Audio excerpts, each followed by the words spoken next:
everyone, it's Norm from Tested here at Monsterpalooza 2022, reunited with Steve Wang. Steve, I just saw you at Designer Con last year, so it hasn't been that long. Been that long. We had a celebration, I was there. So. Oh, yes. We didn't get to meet each other in person, but here you have the booth, of course, repping Elite Creature Collectibles and some work that your studio, Onyx Forge, also is working on. I want to check out and talk about some of these pieces, some of which are just one-offs. That are displayed here before they go into a private collector's hands. Tell me about this gorgeous creature. Thank you. This one is a private commission. And we had this collector who was really into aliens say, hey, can you design an alien for me? Whatever you want to do. So I was like, okay, cool. So I designed this thing. This is called the Guardian. And the idea is that basically this thing is it's a new alien of its type that's protecting the queen's eggs. And then also there's a new breed of sort of face hugger meets alien. Like little drones are also like keepers, helpers and stuff.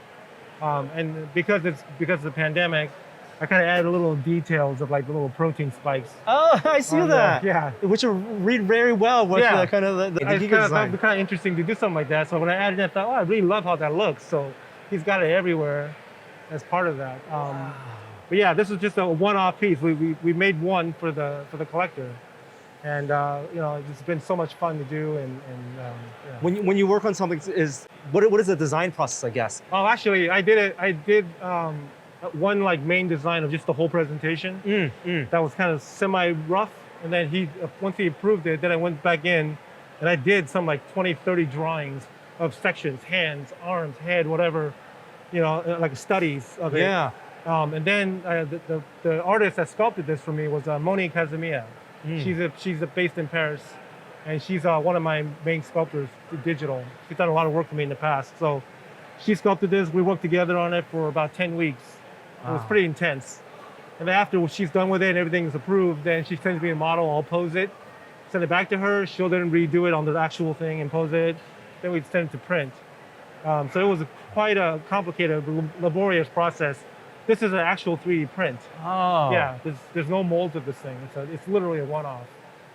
Then Emily Dorosky, who's my lead painter, my studio painted it. So this is like a studio project. Yeah, it's a team effort, and I imagine that posing, the rigging that you're doing for the presentation of it, because it's elevated. Like every joint here, you're kind of manipulating with them. Also a balance in both the silhouette, but also a balance in the way it has to be manufactured.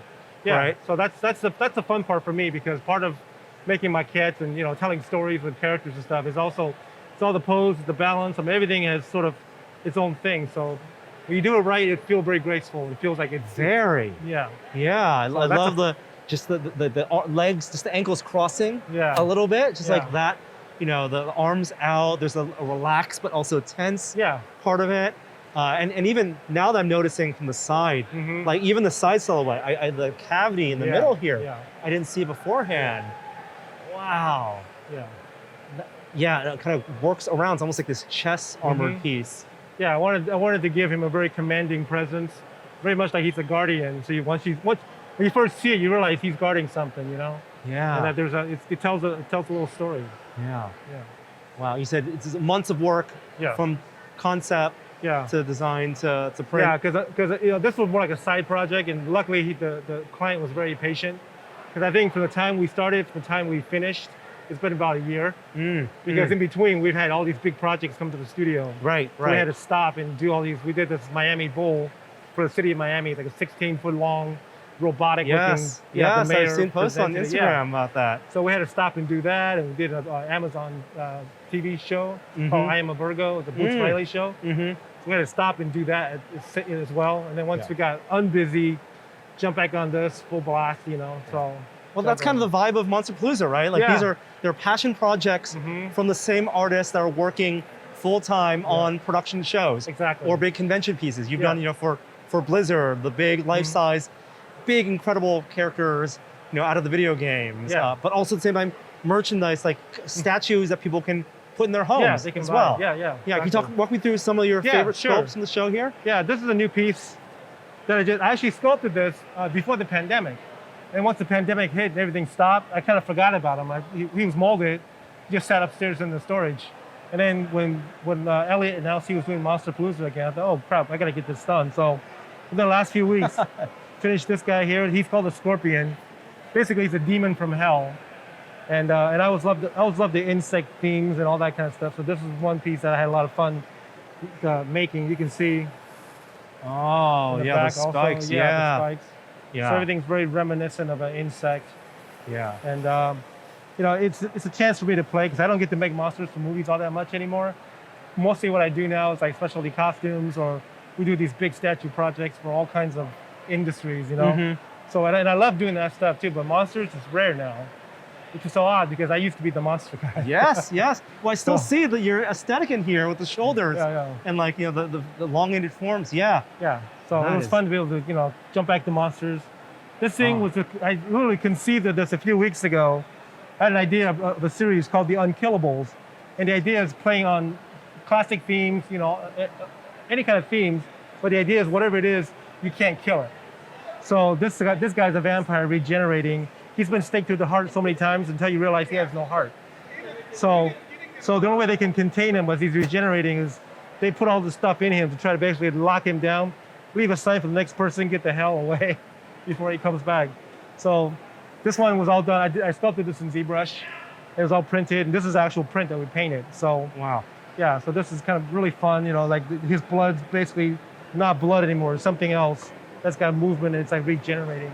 Yeah. So it's kind of telling a fun story. Well, that's so cool because you're saying like a project this collaborative, where it can be weeks and weeks and weeks, but an idea that you came up with just less than a month ago, that then you can have at a show like here because of the speed of prototyping and finishing. Yeah, these are all more like my personal pieces. I'll sculpt them, I'll paint them, you know, and just my idea. Then I have my team at the studio. Well, once we get the pieces back, they'll put it all together for me and do all the technical stuff, so we can get these shows, the pieces to the shows very quickly. Yeah, then we'll eventually produce all these in translucent resin, and it'll be something you can buy. Yeah. Is that the direction you're taking ECC? With original designs or working with artists you know, and original designs? Actually, we've done that for years. We have in like one corner, we have Akihito's pieces. Yes. We have artists like Wayne Anderson's done something for us, you know. We have the Masaki Fukuda did the Hanya mask, which is beautiful. So we do reach out to other independent artists to do original pieces because we found that people do like original stuff as well. I think so. And then we have license too. We just got some pretty big licenses, not like Marvel or. Everybody's doing that, and they're doing a great job with it. But ours we're more monster-centric, so we're still doing creatures. We just got a couple of really big licenses that awesome. We'll have stuff for Comic-Con to show.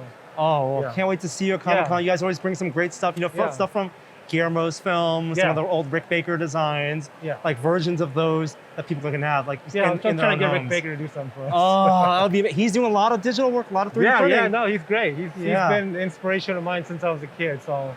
He's one of my heroes, and I always look up to Rick. So, well, it passes on. You're one of our heroes, and it's so great to see you, Steve, and so great to see your work here. Yeah, nice. Thank you for coming by.